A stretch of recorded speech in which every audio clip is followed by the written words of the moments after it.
10일 화요일 3일 기도에 오신 모든 분들을 환영합니다. 함께 찬양 부르시고 기도하고 시작하겠습니다.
사랑의 아버지 하나님, 오늘도 기본교리 28 19번째 하나님의 율법의 두 번째 시간을 갖겠습니다.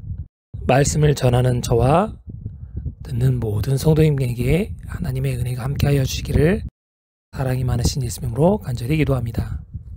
9월 10일 화요일 3일 기도의 기본교리 28 제19장 하나님의 율법 요약을 함께 같이 읽겠습니다. 하나님의 율법의 위대한 원칙들은 십계명을 통해 구체화되고 그리스도의 생애를 통해 예시되었다. 그것들은 하나님의 사랑과 그리고 인간의 행위와 관계들에 관한 하나님의 목적의 표현이며 각 시대의 모든 인류가 지킬 의무가 있다. 이 교훈들은 하나님께서 당신의 백성들과 세우신 언약의 기초가 되며 하나님의 심판에 있어서 표준이 된다. 성령의 활동을 통하여 그것들은 죄를 지적하며 구주의 필요성을 깨닫게 된다. 구원은 전적으로 은혜로 얻는 것이요 행함으로 얻는 것이 아니다. 그러나 그 열매는 계명에 대한 순종이다. 이 같은 순종은 그리스도인의 품성을 개발시켜주며 행복감을 가져다 준다. 그것은 주님에 대한 우리의 사랑과 동료 인간에 대한 우리의 관심의 증거이다.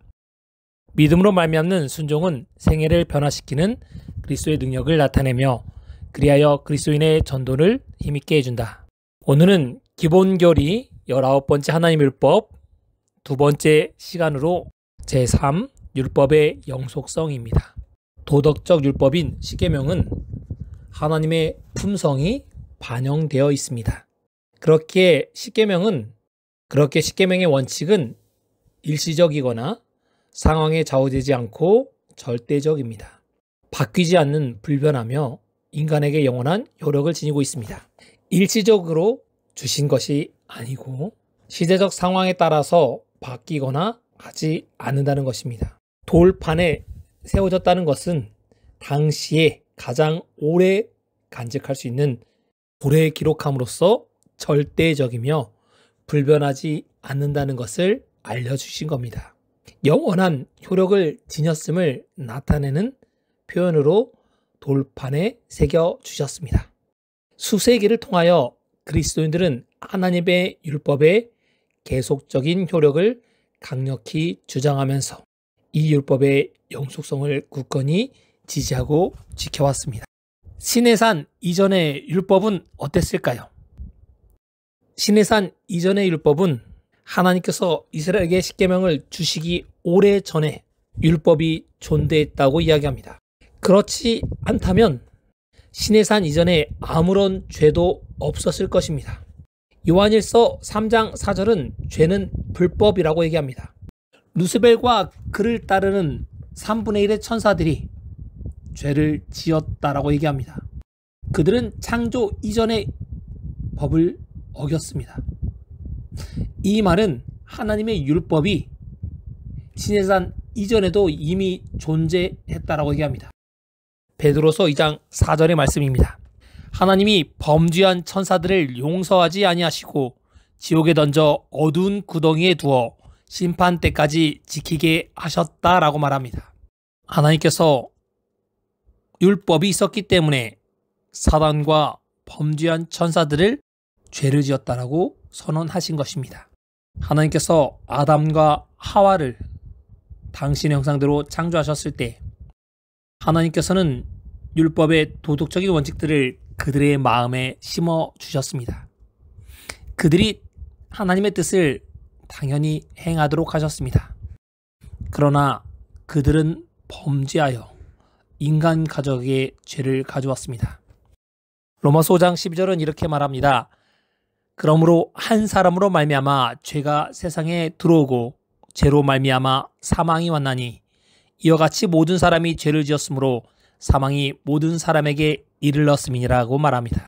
한 사람이 범죄함으로 죄로 말미암아 이 세상에 사망이 왔다라고 말씀하십니다.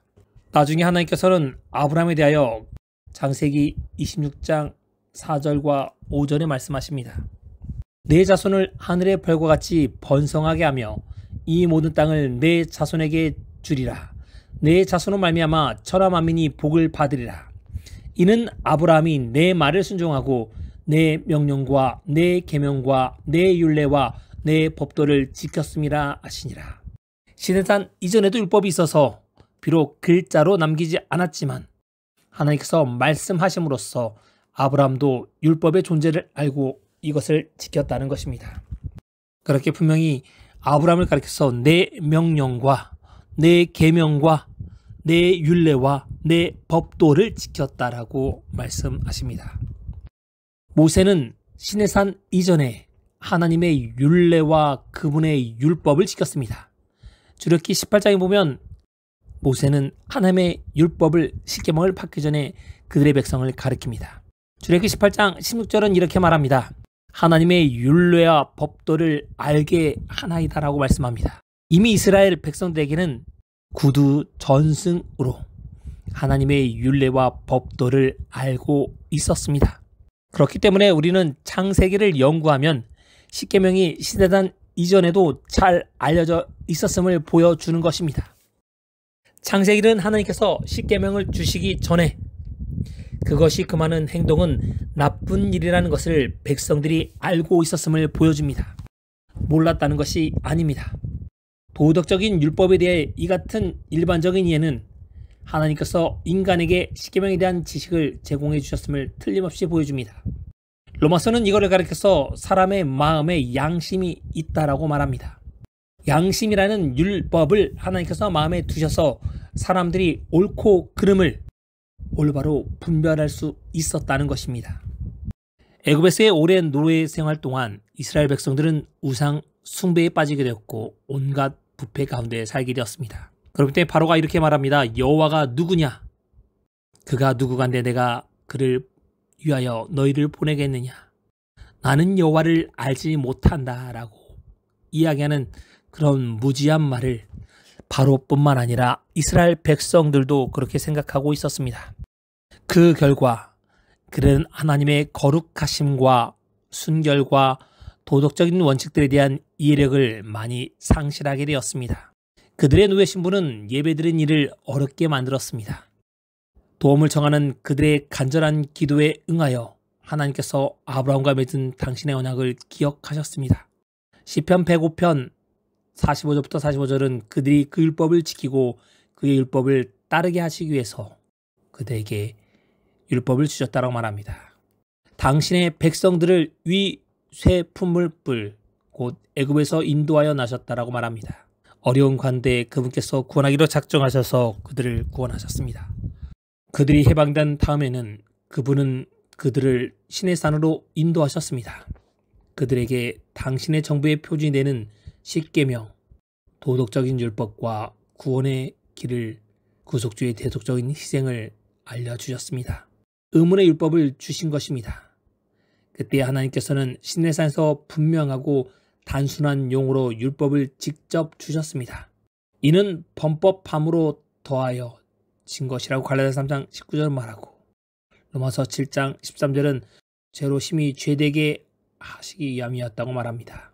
이스라엘 백성들은 오직 하나님의 도덕적인 율법에 예리하게 초점을 맞춤으로써만 그들의 범과를 인식하고 무력함을 깨달으며 구원의 필요성을 느끼게 될 것입니다. 내가 풍족하게 되면 하나님의 도우심을 필요로 여기지 않습니다. 그리스도 재림 전의 율법입니다. 계시록 12장 9절은 큰 용이 내어 쫓기니 옛뱀 곧 마귀라고도 하고 사탄이라고도 하며 온 천하를 꿰는 자라고 말합니다. 성경은 하나님의 율법이 사탄의 공격의 표적이며 그것에 대항하는 그의 싸움은 재림 직전의 절정에 달할 것이라고 말해줍니다. 예언은 사탄이 무수한 사람들로 불순종하게 유인할 거라고 말합니다. 그의 별명이 온 천하를 꿰는 자라고 칭하는 것입니다. 계시록 13장은 이렇게 얘기합니다. 그의 머리 하나가 상하게 죽게 된 것 같더니 그 죽게 되었던 상처가 나았다라고 말합니다. 이런 역사를 통하여 그를 세상의 이목을 하나님의 대신에 짐승으로 향하게 한다라고 말합니다.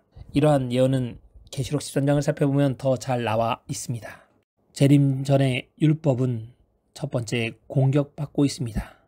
다니엘서 7장은 이 동일한 세력을 작은 뿔로 묘사합니다. 이 장은 네 큰 짐승에 대해서 이야기하고 있습니다.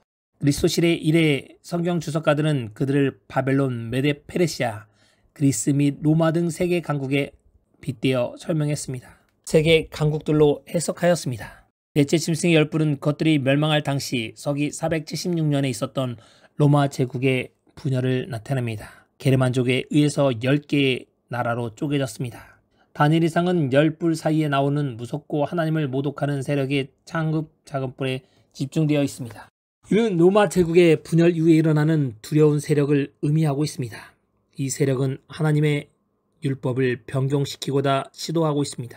다니엘서 7장 25절은 지극히 높으신 이를 말로 대적한다고 얘기하고 뇌와 법을 고친다라고 얘기합니다. 로마 분열 이후에 등장하는 두려운 세력인 이 사람은 율법을 변경시키려 합니다. 그리스도의 재림 때까지 계속될 것이라고 이야기합니다. 이 같은 공격은 그 자체가 구원의 계획에 있어서 율법의 계속적인 중요성을 말해주는 증거가 되고 있습니다. 이 이상은 이 세력이 율법을 근절시키는 일을 성공하지 못할 것임을 하나님의 백성에게 재확인시켜 주는 것입니다. 거센 심판으로서 작은 뿔이 멸망하게 될 것이라고 이야기하고 있습니다. 성도들이 율법을 옹호합니다. 순종이 재림을 기다리는 성도의 특징을 이룹니다. 최후의 대쟁투에 있어서 그들은 하나님의 율법을 높이기 위해서 다시 뭉쳤습니다. 성경은 그들을 다음과 같이 설명합니다. 계시록 12장 17절과 14장 12절입니다. 용이 여자에게 분노하여 돌아가서 그 여자의 남은 자손, 즉 하나님의 계명을 지키며 예수의 증거를 가진 자들로 더불어 싸우려고 바다모래에 섰다라고 얘기합니다.